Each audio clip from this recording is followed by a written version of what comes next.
Nice to meet you again, Patrik. Thank This you. time around, I came to Stockholm, Yeah. and please tell us where we are, what's been going on here today. Yes, today we have a Collecting Cars coffee run together with Vindö Bilgalleri. So it's a museum, restaurant area, conference area with an amazing collection of cars.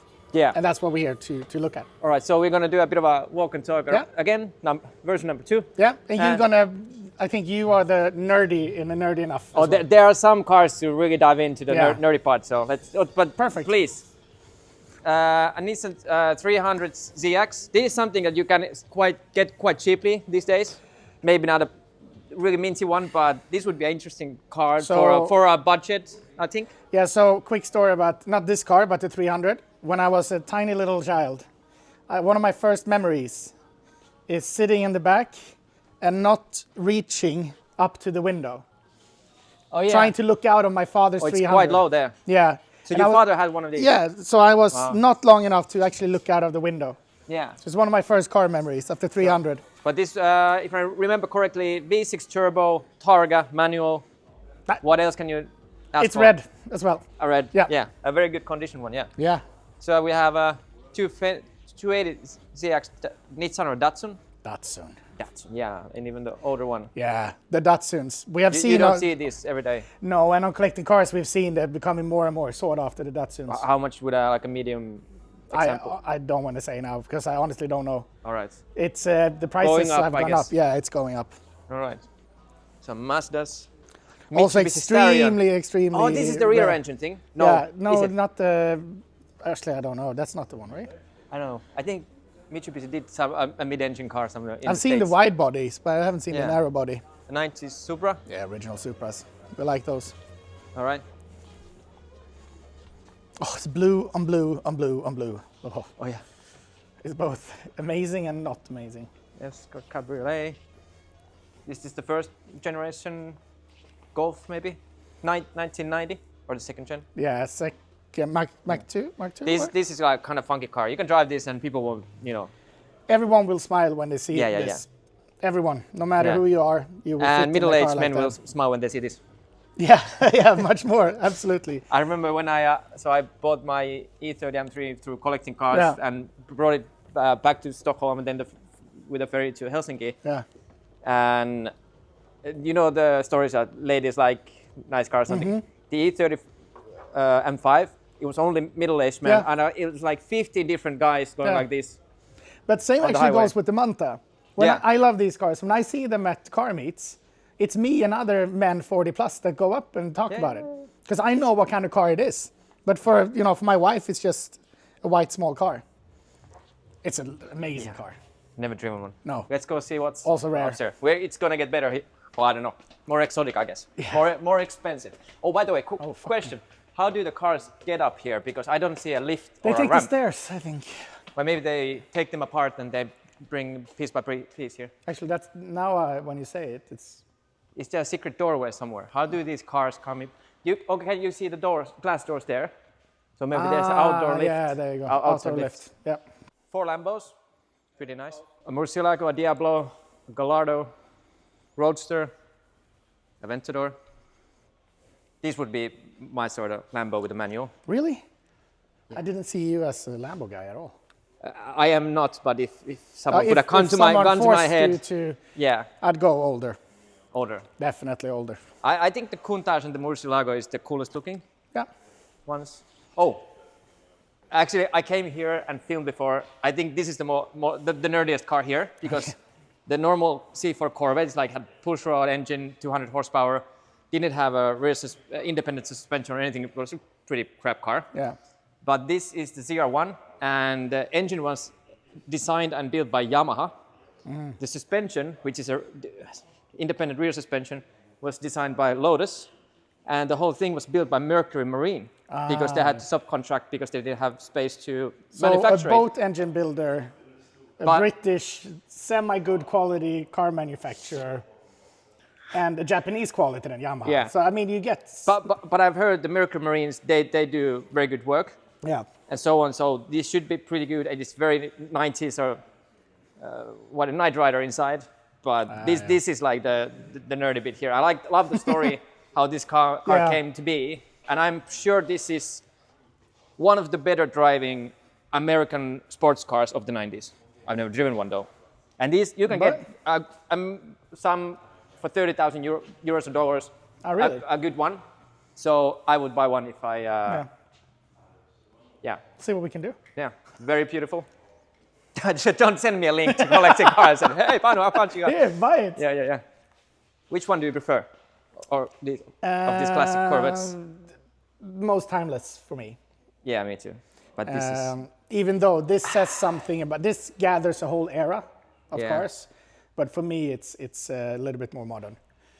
I have to say, the C2s are really. These are some of the best looking cars ever come out of America, according to me. All three. Yeah, definitely. It's nice to see the development. Yeah. Oh my God, rust. Yeah, let's zoom in on the bubbles. Rust bubbles. Don't take it out when it rains. All right. But then the poster car, of course. You know when there's an SLS in the other building. Yeah. So the front of the car is like super long, but from here to the back window, that's like 2 meters. Yeah. There's quite a lot. These cars have presence, like the big ones, more than this one. Yeah. This is when you stand here, look at it that way, like what's also, going on? It could be a pickup truck. But we were also born in the mid '80s. We had this as posters cars. Yeah. Right? So, and the first PC games or something, they had a Diablo or something. Yeah, everything. With 78 pixels. Yeah, but that's 78 more than we had before. Yeah. And then, all red Ferraris in one line. Yeah, so that's a 458, like the normal one, but this is a 430 Scuderia. Someone has converted, no, it was the 458, what's the special version of it? Speciale? Speciale. Someone has converted one of those into a manual in Canada or US. Jesus. Okay. Yeah. People do what they want. I really like the 430. Yep. Maybe a Roadster. I can tell you, like right now, if you look at the Scuderias, the 430s, the market is just exploding up, while the normal 430s are less. But the Scuderias. What would you?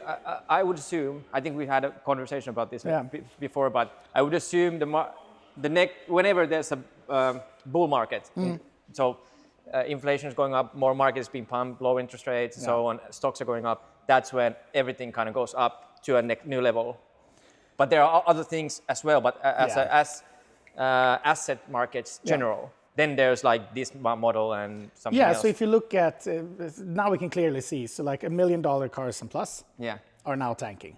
All right. While before, the economic situation we've had now, it was record levels. Yeah. So if you bought something for 5 million 5 years ago, you might be getting 3 million today. All right. For the more extreme ones. But these cars, they always go first. Yeah. So they do get pushed up. So we will see now. Take Sweden, for instance. Interest rates are lowered. People are getting happy trigger fingers. Yeah. We're going to see the special versions shoot away again. Yeah. So it's exciting times this, coming up to Christmas now. I'm collecting cars. Sweet.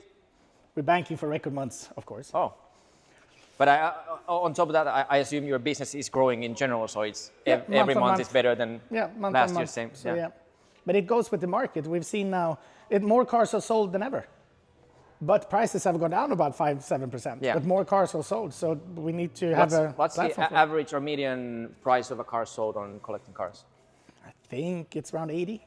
That much? It depends a little bit on the market. You do have cars with 30,000 as well, so... Yeah, but then we also sell extremely expensive, so they drag up and down. So. Is this like a special version? It's a Transversal Spider. Yeah. Like, is all of this normal? Yep. Or is this like a Targa? It's a Targa. But is there a cabriolet version of this car? TB, TS. No, maybe it's not then. I don't know. It looks cool. One day I'll become an expert in a car. Yeah. So TB and TS. Yeah, there was only TB and TS. So so this and not this. All right. But do you do like which one of these V8 Ferraris do you prefer, like design-wise? The GTS. I don't know why. It's something. I think these and the 430. Yeah, the too soft. Yeah. For me, I like it's something. Which one is the Magnum or the Miami Vice one? Yeah, but that's Testarossa. No, but one is the Testarossa, and didn't he drive like a 328 or something in like Magnum PI or whatever it was? Oh yeah, probably. Can't remember which one. No, I don't know. Oh, But I love this car. you know, one thing, there are lots of cars here that came with a SMG or a manual. The cars here mostly are SMGs, like this one and the Murcielago and the Gallardo and so on. But yeah, but as I've told you, I really fell for the SMG with the E46 M3. Yeah. I never, because everyone said the SMG is shit. Yeah. And with the CSI and everything, but it's actually quite magical to drive. Well, I did drive it. Took some time getting used to it. Yeah. And on our road trip to Norway, definitely I got to know you really need to use your gas pedal right foot. You need to help the gearbox. Yeah. So that makes it more of a challenge and interesting and a learning curve compared to a PDK. Which I think or for something. a lot of people, then it puts them off because they have to work extra. Yeah. While for maybe a connoisseur, it's what you want. This is the Bandit car, right? From a TV show or something. A Trans Am, but I think there's. Who's the guy with the mustache? I mean, an American series from the 80s. Everyone has a stash. Everyone has a stash. Yeah. But so this is cool because me and my brother own one of these, but without the stripes, basically the same, first gen Viper. But don't you have the ST? No, you it's have the RT10. Yeah, it's so RT10, open top version. Yeah. And if you've seen the video, me trying to put. Yeah, I'm gonna plug one of his video when he tries to put the roof on. It's quite funny. It took me 16 minutes. There's a 1 minute video version of that, but yeah, this has the worst roof thing ever. And is this a real Formula 1 car? I don't know anything about it. Never seen it. I've never seen a Formula 1 car. It looks like a Formula 1 car. It doesn't seem like a replica or anything. With the Swedish sponsorship here. Box Experience. Something tells me this is an old F1 chassis that they use for the people, paid to drive a Formula 1 car. Oh, could be, yeah. Box Experience. But these look that they were really used. But this is like a replica steering wheel. Yeah. Maybe because no matter what it is, I'd like to drive it. I think that's the key here. It's amazing to see it up front, in person. Yeah. Mm-hmm. Yeah, I guess this is something real. These do look like real carbon. But it's not a real. It's just based on an old chassis, I think. Yeah, it could be by tag. Yeah. Might Sweet. be real carbon though. Yeah. Oh, thank you.